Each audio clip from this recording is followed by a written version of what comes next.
Ready.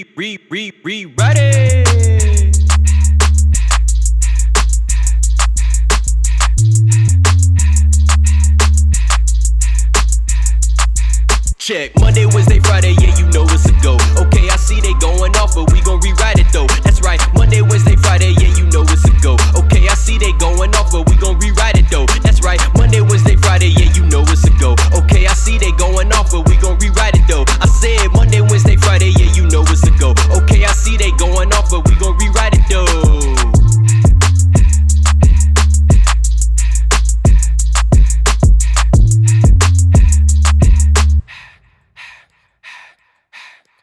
Ladies and gentlemen, welcome to another edition of the Rewriters Room. Yes, I'm back.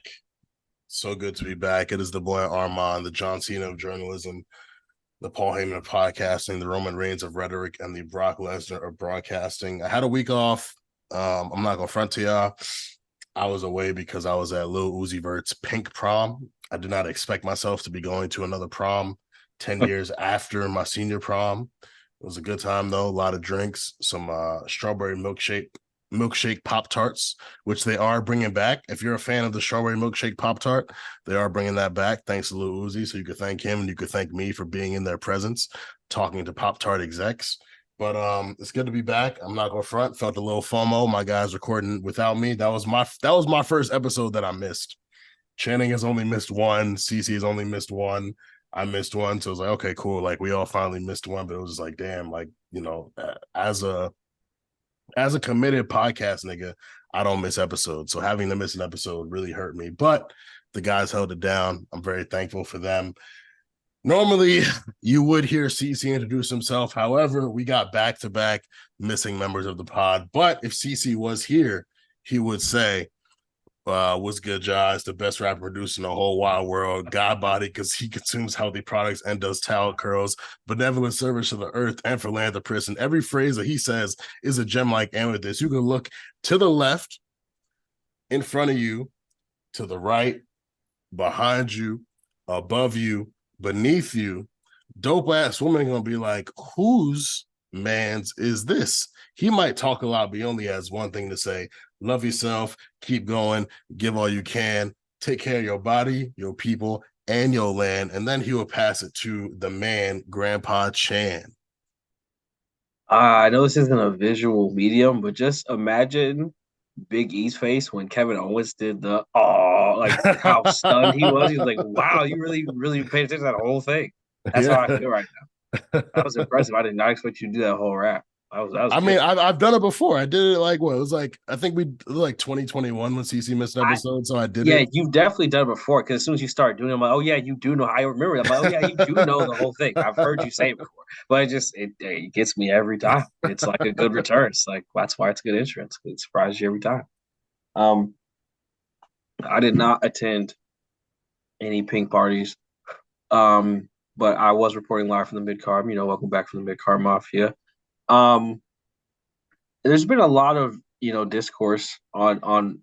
It's interesting because I, as a millennial, I'm quick to new things, so I'm on Threads.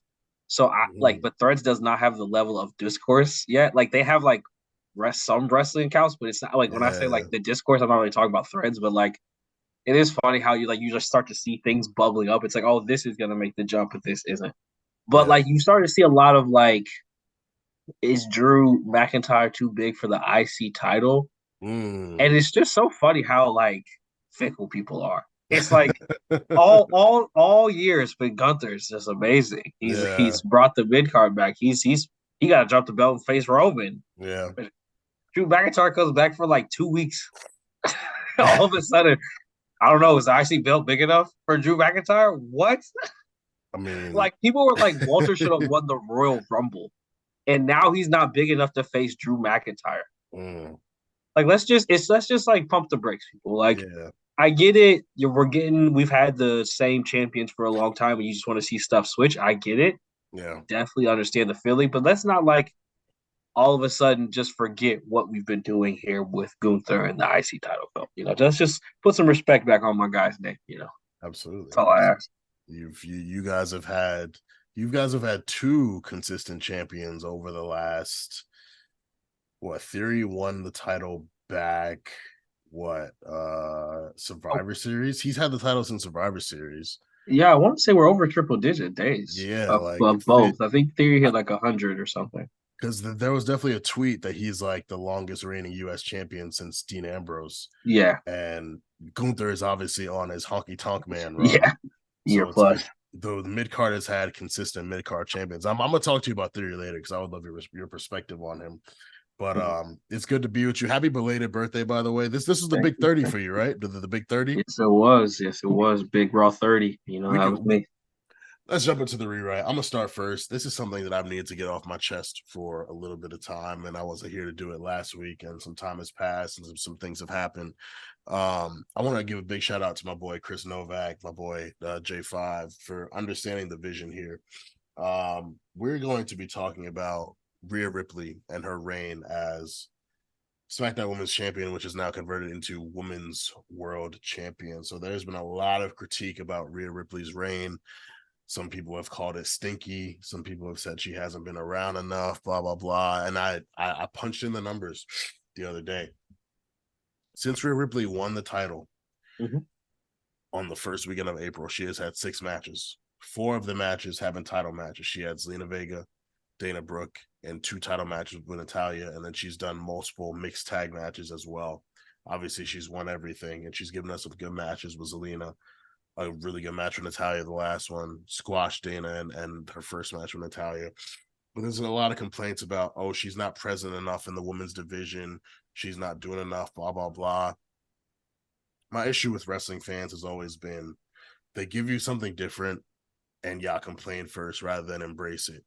You know, Rhea has worked herself into being an attraction, whether she's interacting with men or she's showing up and fucking with the women. And I think we just need to be patient. Like, she's still working with women. 4 out of her 6 matches have been singles matches with women, or it's been mixed tag matches. So she's still mixed up with the women. A lot of women have aspirations to get to her. That's what the Money in the Bank is about.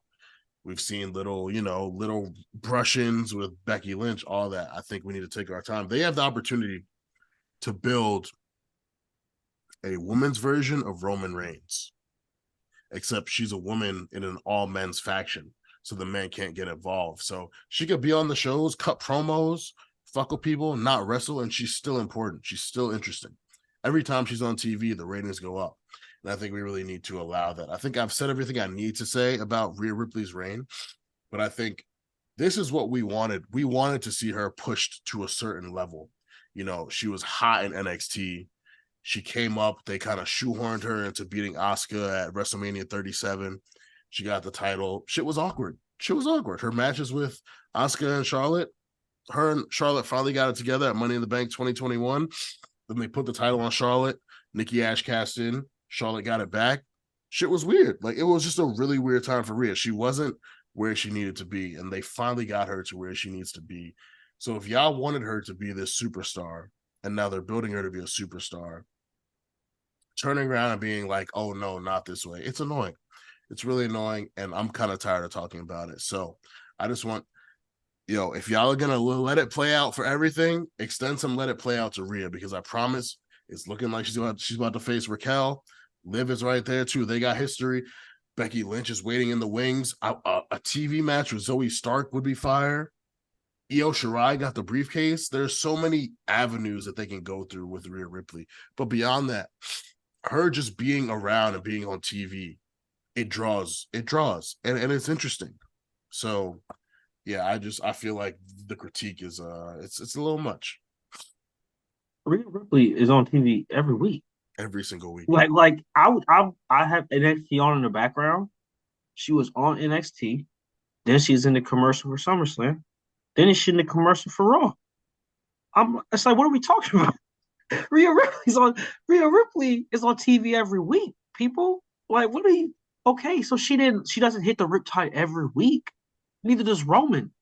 Like, I feel like that's almost like it's like you want to be progressive and you want better, so you want the women to wrestle more, but it's like you're actually like holding them back and be like, no, but they have to wrestle every week. It's like, no, they don't. No champion wrestles every week. What are you talking about? Like, the whole point is that you're the attraction. If you think don't Judgment Day is like the whole storyline of Raw. Will they stay together? Will they not? Like, she's involved in the main men's storyline. Like, she's involved in the A storyline. Like, I think you're like thinking too narrow because like, yeah, she's not facing, Nikki Cross every week. You're right, because she's in a match with, Kevin Owens. Like, she's doing other things, people. Like, let's run our horizons. Like, she's in there with Seth Rollins, bro. Yeah, bro. She was putting Chad Gable through a table, dog. Like, she's doing other things, people. Like, it's not like Rhea Ripley is just nowhere to be found. Like, she has like the #1 TikTok in all of WWE. Yeah. Like, that's laughable to me. Like, Rhea Ripley don't have enough. Like, that's it's honestly like, it's honestly doing her a disservice to call her the women's Roman Reigns, because Roman is not on TV every week. Rhea is. She's there every single week. Main segment, opening, closing, like her doing something. Like, yes. That's crazy. That's like being like, I don't know, Paul Heyman's just not on TV enough. He didn't take enough bumps. It's like, I don't think you understand what Paul Heyman does do. Yeah. So it's something that has frustrated me, and it's just like, it's tough because wrestling fans, they want everything immediately. And me, I've really grown into seeing things through. And most of the time, seeing things through, it works out in our favor. Like, you can say, yo, they built a long-term story and it worked.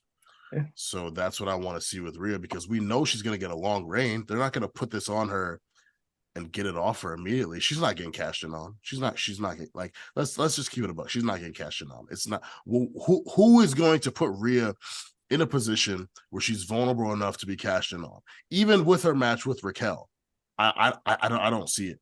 Like, I really don't see it. They already, it's either going to be Asuka or it's going to be the person who has been cast on the most time, Charlotte Flair. Everybody know that. Everybody know that. Yeah. That's how that game goes. Yeah. So, I really want to see people be a little more patient with that, because I think they're doing something great. They're doing something unprecedented. This is the first time they've really had a woman as immersed with the men since China. Like, 100%. That's what I was saying. Like, Beth was kind of immersed with men, but not really. She was still very present with the women. Rhea is majority immersed with the men. Yeah. And the way I saw it happening was like either Raquel or Becky running up on her like, yo, do you think you're too good for the women's division? Like, you have the women's title. Like, we're going to come see you. But they've made it work to where she cooks Natalya, starts violating her after the match, then Raquel and Liv run out, and now she's got a storyline with the women's tag team champions that elevates the women's tag titles, because they're involved with a women's world champion, and people have, talked down on the women's tag titles for a while, understandably, but it's like, she could cost them in their next match with Chelsea and Sonya, and then it's like Raquel and Liv have got to get it back in blood with Rhea. There's so many ways they can do it. So I'm really looking forward to it. I just think people just got to be a little more patient with Rhea Ripley, because she's Rhea Ripley, man. Like, she was always destined for greatness, and they finally really figured it out with her, and it's money. So I can't wait to see it. But yeah, you can get into yours. Again, I got NXT on the background. It's perfect timing. Mine is not a place of frustration. It's just a place of joy. My boys coming to the main roster, man. Creed brothers. Of course, sad they lost their match, against the Schism. So leaving NXT. But I'm just so excited for the Creed brothers to come back to the main roster, and I come back to get called up to the main roster. I've said since the beginning, I remember the first time watching the Creed brothers wrestle, just being like, they are so fire, dude. Like, Julius Creed, Brutus Creed, both just freak athletes. I think, again, as I said when they first debuted, we don't have a good pair of brothers, a good pair of real relatives who just like to fight. And I think not since really the Hardys have we had that. Growing up, we had the Dudleys, the Hardys, Edge and Christian. I also thought were brothers, but they're not. So I'm just excited to have another brother tag team in here. Excited to have, some young faces. I definitely think that, like, they could be on like a really hot trajectory when they hit the main roster. Like, I think they'll probably wait till after SummerSlam But I could definitely see a scenario that like once those tag belts get split up or whatever they do with that, the Creed brothers are immediately in the title picture. Like I just think there's so many potential matches with people like the Street Profits, Usos, like just that type of athleticism we don't really have in the tag division right now. Like, we have some great tag teams. And you have Montez Ford, but like Julius Creed, Bruce Creed are just some big boys, dude. And I think they move a little bit, better than someone like the Viking Raiders. So I just think there's a really good opportunity for them to make a good spot. So really looking forward to what the Creed brothers do on the main roster. Would you rather see them on SmackDown or Raw? The Creed brothers are SmackDown coded. I don't know why, but they just feel SmackDown to me. I think it would honestly be more fun with them on Raw because I feel like, between Gunther and having just that like kind of I believe in wrestling sacredness. I think that could be a cool feud with Imperium. And then I think Seth Rollins could get so much out of them. I think like a Kevin Owens or Sami Zayn could get so much out of the Creed brothers. Because I think and Bruce are both kind of funny. They're just like don't have a lot of experience, but they both have personality when they talk. And like I think better opportunity and let them like slower build. Whereas on SmackDown, I feel like they would just have to immediately face the Street Profits. Like in Yeah. my mind, like I feel like they'd be paired up with like, I could see that I like a segment with like Alpha Academy and the Creed brothers with like, Chad Gable trying to teach Julius how to wrestle, like or Brutus how to do something would be incredible. Like I just think Raw would be so fun for them. But I don't know. I just think whatever it is, I want them to be I don't think they should be paired with someone. Like I don't think they like how Pretty Deadly are kind of working with Austin Theory.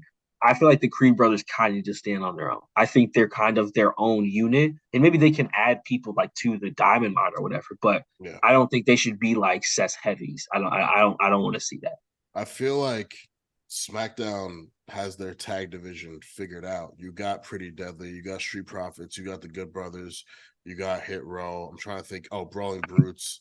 Like you have a lot of LWO, yeah, you have a lot LWO. of You have a episodes. lot Yeah, of you have a teams lot. on SmackDown. Raw, you You're right. really have Imperium, Alpha Academy, Viking Raiders. I think Creed Brothers would add a lot there. I Mhm. think there could be a situation where it's like they come up and Maxine turns on Alpha Academy and starts rocking with the Creed brothers. I can see that, and that would be fine. Yeah, them getting a manager, I'd be cool with, Like I would, especially someone who's over like Maxine. yeah. Like I think I would just love to see them mix it up with Alpha Academy, but I think you throw in that wrinkle, and that's an even bigger rub for them. Mhm. So yeah, I mean they're fantastic. I love them. I can't wait to see them on the main roster. They're the It's type of funny. team. I'm sorry. No, Just now go. that you mentioned the Alpha Academy thing, it's just so funny how like Brutus is really just like, yeah, what if Otis was like a really good athlete? And like Julius is just like, yeah, what if Chad Gable was like 6'4"? Like it's basically like what they turned both of them into. So it would just be funny to see them by just like, yeah, dude, like that's the apex Chad Gable. If Chad Gable was just a taller, he would be a dog like Julius Creed. Like Yeah. he'd be an animal. And if Otis was just like a little bit better of an athlete and like more in shape, he would be like Brutus. It'd be so imposing. But it's just Like interesting. a dream triple threat tag match for me is Alpha Academy versus Creed Bros versus Chase U. Like Oh man, that would be some heat. the technique. All like collegiate type of factions, kind of trying to like you could almost turn it into like college warfare. Like Yeah, imagine like Alpha Academy is like the Ivy League, and then Chase U is like Rutgers, and then Creed Bros are like one of those D1 soup like Alabama, yeah, like that'd be cool. Cornell versus Rutgers versus Alabama. Will be Chase U versus Creed Bros versus Alpha Academy, and that'll be some heat. Like that'll be fire. That'd So be fire. I can't wait for Chase U to come up. But yeah, I definitely feel you on the Creed Bros. I want to get into my free ride. I want to ask you about a long running mid card champion. We've talked ad nauseum about Gunther. He's doing a fantastic job, but the world has mostly turned sour on Austin Theory. How do you feel about Austin Theory, and what would you like to see happen to that U.S. title? Who would you want to see it on? I fear it's not as bad as Karen Cross. Karrion Kross needs to like really go find Adam Cole and beat his ass because the damage that Adam Cole did to Karrion Kross's reputation, like I don't know if he'll ever recover from that, bro. But on a lighter level, John Cena really set Austin Theory back because there was a moment where I remember saying like it was a really cool interaction where they were backstage and Austin was like, "Yeah, I'm the next you," and I was like, "Ooh, that's an interesting character for Austin." But then when they got in that ring, boy, and he stood toe to toe with John Cena, man, just looked small. He just did not have it, bro. He just cooked him. He's like, "Yeah, when I'm gone, you got to stand by yourself." And it's just, I don't think he's ever been able to figure that out. He's never been able to take that momentum of any of these matches and do anything with it. And I don't know if it's the character, the look. I think what it is that he just needs to be with somebody. Like, I'm not saying he will never be a single star, but he needs to be with the way. He needs to be with Johnny Gargano. He needs to be with a manager and a specific kind of manager. Like he needs to be with a manager who can like talk for him and like get comedy and like personality out of him. Because Yeah. he has it, he just for whatever reason cannot translate it. He doesn't execute it well at all. Yeah. At And it's all. like he has okay moves. I've always said the finisher to me feels a bit light. I feel like the finisher, it's like you're so big and strong, and it looks so kind of like small when he It's does it. terrible. It's terrible. Yeah, I've always never liked the finisher, but he just needs he's just not right now ready to be on their own. It reminds me of almost like when Drew first came back, like not like first came back when he was cool Yeah. and they had to pair him with Dolph. Yeah. And then you saw when he was you're like, okay, I'm starting to see it now. But that's because Dolph did a lot of the talking at first. And Yeah. then Drew eventually you saw the wrestling, you saw the kip Yeah. ups, and Drew then is a killer. Drew is the yes, killer. He really exactly. he didn't have, and when he did get talking segments, it was awkward. It was like, Yeah, nah, like you still need to blossom. yes. But eventually he did. So that's what I'm saying. Yeah. I'm not saying this is kaputs for theory, but it's just like I think he needs a mentor or something to kind of help stabilize him, and then he can jump off from there. Because you watch him wrestle, he can of course go. Like he's a good wrestler. He just needs a little bit more seasoning. And I think part of it was like you come up during that COVID, pandemic Thunderdome era, bro. It's not easy. It's that I'm sure that set him back a little bit too. But he just needs a little bit more cooking. And I do think though, having him face different people on SmackDown is good because Yeah. the first thing they had to do was have him stop wrestling Bobby Lashley. It was getting too much, bro. Yeah. It was getting crazy. So I think having new opponents, whether it be LWO, LA Knight, the Brawley Brutes, whatever, it just freshens him up, makes him look good, makes him look different. But I definitely think he needs to join some sort of faction with the belt or without the belt. I think even if it's pretty deadly, like have that be a funny thing that they just kind of are wrestling, but he pretty deadly trying to teach him to dress or some shit. I don't know. Like give him something. But I definitely think he needs a person, a little soft reset. Sure. Sure. What's your free ride, brother? So it's funny. Mine's also about the mid card, and mine's something I thought, but then I also saw on Twitter. So I guess other people think it too. So obviously Gunther's probably not going to lose for quite some time, but when he does, um, do you think that Imperium will turn on him, or do you think he will lose in some other type of like honorable way? Because I go back and forth of like whenever this IC thing ends and they want him to get to the main roster, how are they going to do that? Because I think whoever beats Gunther at this point it'll be a massive thing.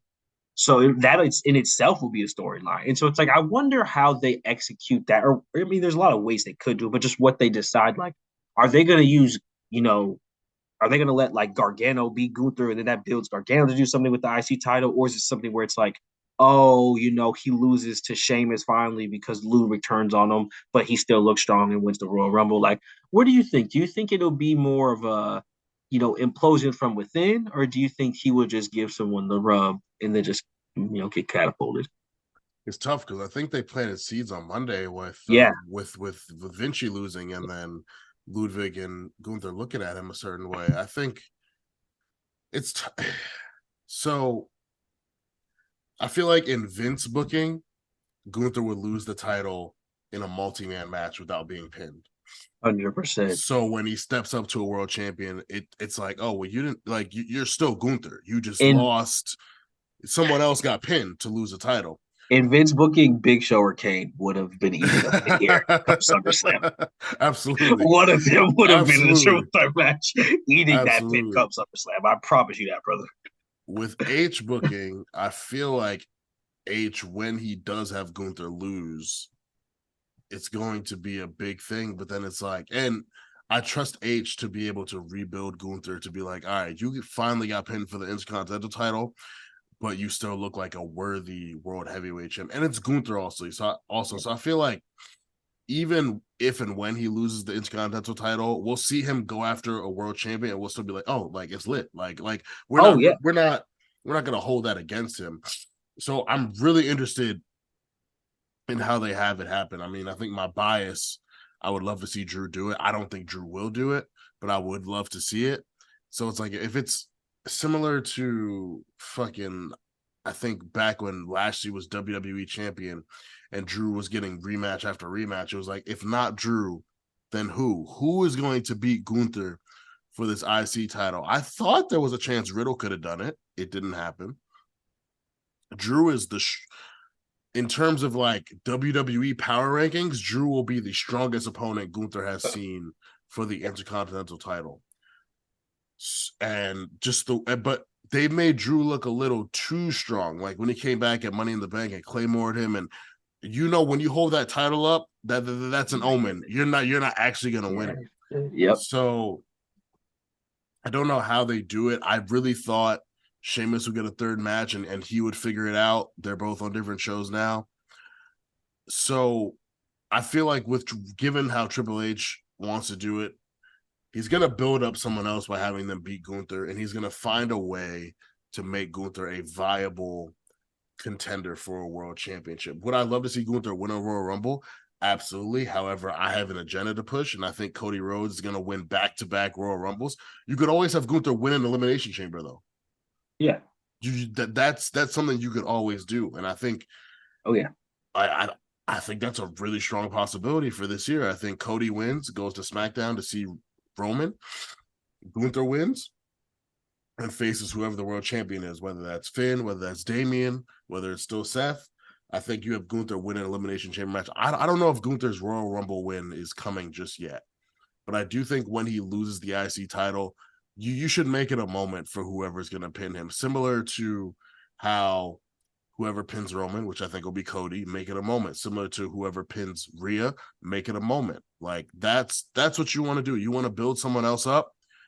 And Rhea's not going to lose anything when she gets pinned. Roman, yeah, he got pinned by Jay, but when he gets pinned for the title, even then, I still don't think he's not going to be looked at as weak. Like these are people who have literally not lost. It's different if you're a champion and you lose a lot of singles matches on TV, which like Vince was doing that with Big E. So it was like that's why people were upset about the reign. It was like it wasn't a good reign because he held the title for like 4 months, but he lost a lot of matches. And then he got pinned. He got pinned in the multi-man match. Like someone else didn't get pinned. Big E got pinned. Granted, it was Brock, but he got pinned. So you got to be very careful about how you do these things. But I think I trust H to do it in a way where it's honorable, and Gunther can wake up next week, be like, yo, I want to see the world champion, and it's fine. It's interesting you were saying that. I don't know why, but I kind of thought it'd be cool if Santos got it off Gunther. Like it'd be cool if they built up Santos to that point in LWO, where like he got that win off Gunther. I thought that'd be a nice moment.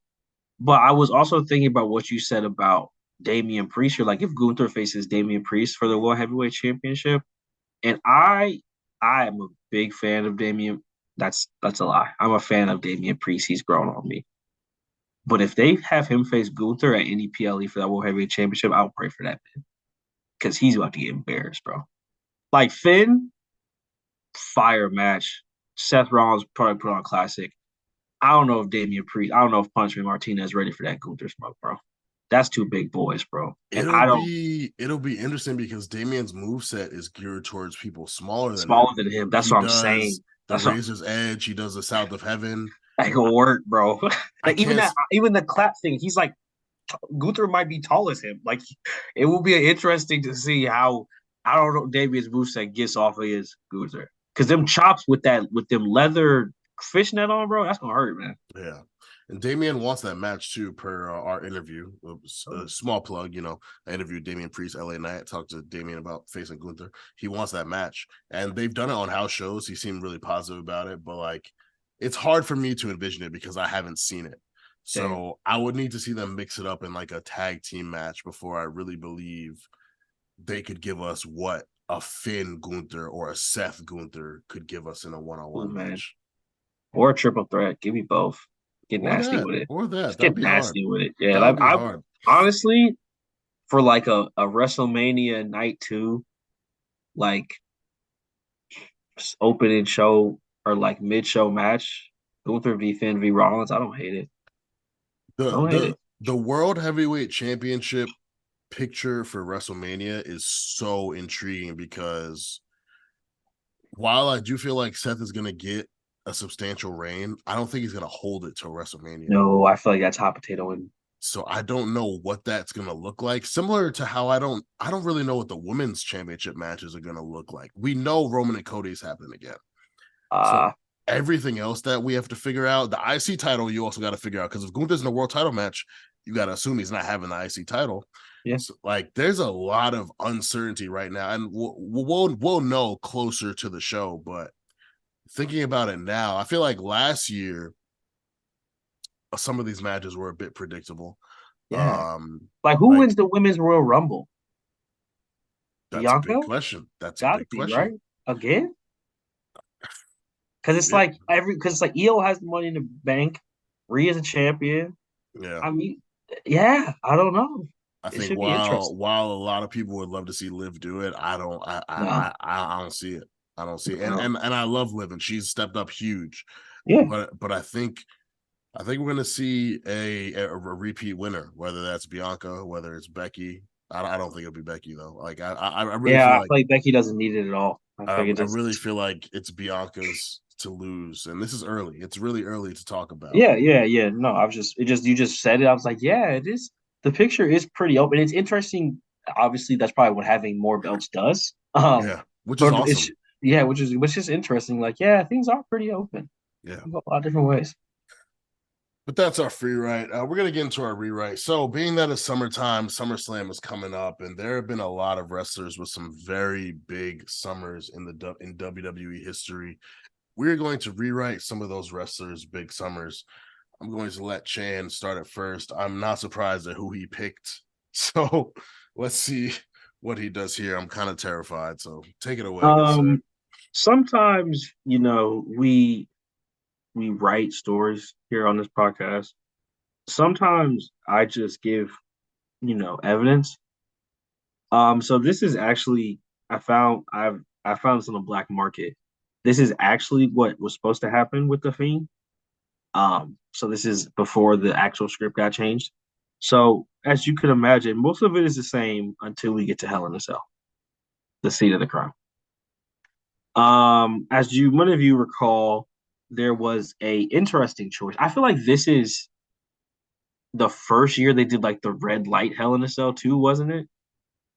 I want to say this is when they did the lights in the match. Yeah, definitely. Yeah, like Hell in a Cell. They started doing the red cell in like 20. Yeah, the cell itself was red, but they were the lights. The lights came with the Fiend. The Fiend, yeah. First and foremost, cashing that. That's not happening. Like it was a cool idea, and WWE has tried some cool stuff with the lights and the new digital stuff. Some of it works, some of it doesn't. Cashing that. Secondly, we are putting, and this is something that, like, I don't know if it's a Bray Wyatt thing or like if it's just how they wrote the match, but like we are definitely keeping the pace up. I think what happened with this match, I don't know, rewatch, is it like the Fiend's matches are slow because Bray Wyatt matches are slow, but I feel like this match in particular really dragged on, and they try to have a lot of psychology to it. And so I think I think they misinterpreted. I think what Bray Wyatt misinterpreted in WWE in general is that people thought that, I think they thought that people cared about what the theme was, the Fiend was like saying and shit. or like what his mentality was. People just thought the Fiend looks cool, bro. The Fiend just looks cool. He's a big scary monster. Like I don't really know the psychology of the Fiend. I just want to see him hurt people, hurt, heal. And so we pick up the pace. Once we get to the point where in which the Fiend is buried under chairs, as we all expected him to do, he rises up like, a monster from the crypt, grabs Seth Rollins by the neck. Seth Rollins finally realizes he can be stopped, drops to his own knees, opening himself up for the kill shot, which Bray Wyatt then lands and then chokes out. What's important to know is that this is writing Seth off TV because later it will be important. So after that match, Bray Wyatt is now Universal Champion. He has a match with Daniel Bryan at Saudi. What's it called? What's the Saudi? It's next Saudi show.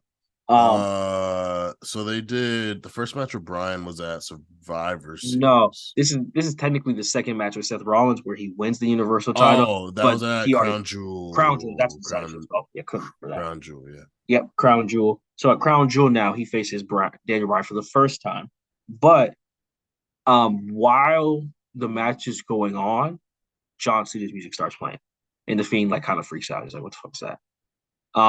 Daniel Bryan still loses the match, but the Fiend is like kind of on notice. Then at their second match, the strap match, which Bella twin is Daniel Bryan married to? Brie. He like during the build up to the match, him and Brie are talking about like, oh, thanks for that favor you did me at Crown Jewel. It didn't work, but I really appreciate that. And then there's like Daniel Bryan, you see him in these backstage, he's like on the phone. He's just like, yeah, man, I'm trying, like, I'm doing my best. I'm trying to get it done. Then come the strap match, we again hear John Cena's music, and this time the Titantron turns on. So we hear things about John Cena. The Fiend makes an example of Daniel Bryan this time, choking him out while staring at the Titantron, looking at John Cena. On SmackDown, Firefly Funhouse, Bray Wyatt invites John Cena to SmackDown next week. The following week, John Cena shows up. He faces Bray and he's like, you're supposed to be this big guy, but I took you down in like 38 seconds. You're not really a threat to me. And Bray Wyatt is incensed by this taunting. He's like, I have to make up for this wrong. I have to show people I'm still worthy. So before Superstar Showdown, Bray is like, you've never won the Universal title. Let's go do it in Australia. Me versus you contract signing. At the contract signing, it's just John Cena in the center of the ring. He seems like confused. He's like, where's Bray at? I thought we were signing this thing. Lights go out, blackout. Lights come back on. The Fiend's there. John Cena's knocked out. And then the Fiend signs in blood and then disappears again. John Cena then gets up, looks at the contract, smiles, walks off stage. Lights cut out. At Superstar Showdown, the Fiend comes to the ring. I was waiting for John Cena. Video call from John Cena. He's like, oh, sorry, I got hurt. I couldn't compete in the match anymore. But I do have someone in my stead. Boom. Goldberg's music hits. Goldberg comes out, signs the contract, goes to the ring, faces the Fiend. Spear. 1, 2, 3. Goldberg wins the Universal title. This is the time where he was going to go on to face Roman, but that ended up not happening, and Braun stuff, etc., etc., etc. But now Bray Wyatt is completely unhinged. He starts destroying the set on Tuesday. He's like, I need John Cena, Firefly Funhouse match at WrestleMania, make it happen. So now we're back in our regular timeline, and Bray Wyatt, the Fiend, defeats John Cena at WrestleMania, the Firefly Funhouse match. So the storyline was basically the same. We just fixed that Hell in a Cell debacle. And I also feel like injecting more John Cena into the Legend Killer thing, I think really fulfills the story. Because I feel like part of like the issue with the Fiend also was that like the Firefly Funhouse was like the best part of what he did. And it was really hard to ever get back to that level, especially with the cinematic stuff. So I think like injecting more John Cena the long way kind of just like makes it more interesting longer. So that's my rewrite. I love that. I'm not surprised, but it was cool. It was cool, and a more interesting story than what they did with the Fiend. No, it was much more low key after my last one. Yeah, Mine's gonna be real quick. I'm doing Bobby Lashley's 2021. If y'all recall, The Miz cashes in on Drew McIntyre at Elimination Chamber. Bobby Lashley beats him for the WWE title. A couple weeks later, Bobby Lashley faces Drew McIntyre, defending his WWE Championship at WrestleMania 37, the first show in front of fans. We all thought Drew was gonna win it back in front of fans. It would be a big moment. Does not happen. Bobby Lashley retains. But what also happened at WrestleMania 37? Omos and AJ Styles win the Raw Tag Team Championships. So MVP starts talking to Omos early in 2021. He's like, yo, you're this big colossus Nigerian giant. I got Bobby Lashley. I have you by my side. I also bring in AJ, like we're unstoppable. So it's AJ, Bobby, and Omos kind of talking. And then it's Drew trying to get the title back. They have the triple threat, Drew, Braun. But then Bobby starts mixing up with the New Day. So we get a 6-man tag team match, winner take all, at that'll be Money in the Bank. That because Bobby had the Hell in a Cell match with Xavier on Raw the day after Hell in a Cell. So they build to a winners take all match at Money in the Bank. Drew McIntyre, New Day versus Bobby Lashley, Omos, and AJ Styles. They win that match. Bobby Lashley pins Xavier Woods. So Drew is still fiending for the title. So Drew wants to get a rematch at SummerSlam. But Goldberg comes out. He's like, nah, like this guy. Like, I want this guy. We got beef. I need that. So we get a triple threat match at SummerSlam 2021. Goldberg, Drew, and Bobby. Goldberg and Drew got beef because Drew whooped Goldberg's ass at Royal Rumble 2021. So they're kind of mixing it up. They whoop each other's asses. Bobby ends up pinning Goldberg. So Drew's not involved in the finish. Even after losing his wait. Bobby and Drew had a Hell in a Cell match too. I'm tripping. So yeah. So Drew lost multiple matches, but Drew still wants. Drew's like, nah, like I need a true match against you. So they run back to triple threat again, but it's no holds barred at Crown Jewel. Goldberg, Drew, Bobby Lashley, and Drew McIntyre ends up winning the title. Truthfully, I just want to get the title off Bobby Lashley way earlier than it happened. Fuck that nigga. So yeah. Franklin Roberto Lashley. And Big E had the Money in the Bank. Big E holds it a little longer. He ends up cashing in on Drew at the Royal Rumble 2022. So then Drew and Big E is the feud for WrestleMania 38. And then Roman and Brock is just for the Universal title. But yeah, in all honesty, I know niggas love the suits. I know niggas loved all these aspects of Bobby Lashley's reign. If you really ask niggas, give me a 4-star match for Bobby Lashley's WWE title reign that wasn't with Drew. They couldn't give you one. They really couldn't. Bobby Lashley's with a vibe, bro. He's not a wrestler. He's a vibe, bro. You just gotta get into it. We're not here for vibes. We're here for work rate. We're here for work rate and niggas who can actually promo. He just looks like a wrestler. That's always been Bobby Lashley's thing. And it's just like there's part of your brain that if you're not actively thinking hard about it, you just see him and you're like, I should like him. This is why you love Bray Wyatt so much, kid, because you love vibes. I'm in for the vibe. You a vibey ass nigga. I'm just in for the vibe, dude. Just Bobby Lashley's so fun. And he also just tries so hard. He wants it so bad. Tired of you. But he can't talk. I mean, Bobby Lashley can't talk. I mean, I don't know what it's gonna take at this point, but he needs to get back with MVP. Like it's the bread was just more fire when he was with MVP. Yeah. So yeah, the mission with that rewrite is, hey man, but Bobby got his title win. That's cool, fantastic. Everyone who saw it, happy for y'all. Yeah, I wanted it for him for a while. We ain't need that. We ain't need that reign to be as long as it was. And granted, it was what he won it in March and he lost it in September, so like almost 6 months. Yeah, 6 months. Yeah, which I actually gave him a longer reign because he lost it at Crown Jewel, which was in November. So I gave him a longer reign, but we still don't really need that. We don't need that. So get that shit up, Bobby. Give it back to Drew because that's the nigga who deserved it. So that is our show, Rewriters Room. We were without CC, but we held it down. CC, hope all is well. You know, duty called. But for Chan, for Armand, of course, make sure that you tap into the Patreon, patreon.com/the A Show RNC for early access to the A Show War Report, access to spot callers, access to our Discord. We have a lot of fun in the Discord. And yeah, for the men with the pen, I just want y'all to enjoy yourselves, and we will be back with y'all very soon. Hopefully, a full trio. Can't promise that, but you know, we'll see when we see. Until then, have a good night. Love y'all.